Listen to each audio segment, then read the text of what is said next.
Alright, here we have our Deluxe Tracklaying set.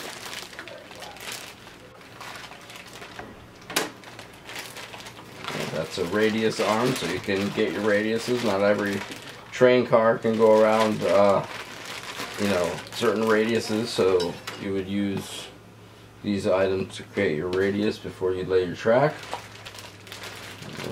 Here's the track alignment tool.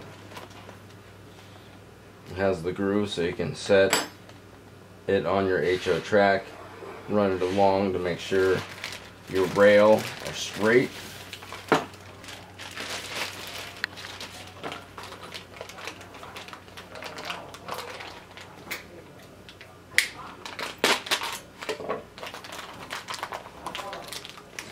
Alright, here we have a pencil to assist. Alright, this is a ballast spreader. You put your ballast in there.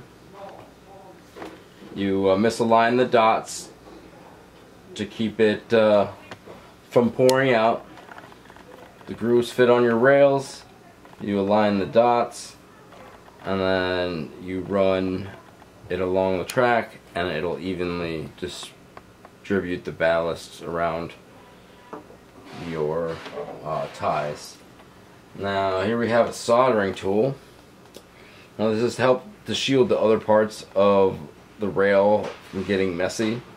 So you would set that on the grooves on the rails down here between two pieces of track that you connected.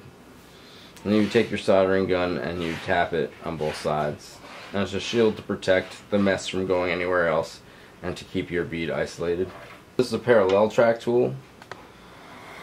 This has a wider gap because this is in between the two rails. But if you had two rails next to each other, you would want this to be your separator. So this would go on the post-lateral side of one rail, and that would be the post-lateral side of the other rail. So if you had two rails, two sets of rails, you put them in between, and then it gives you the even spacing. This is for mitering your rail. That's a thicker block. You put it on the rail, secure it, you would get your saw, and that edge would allow you to make the flush cut to make your rail even.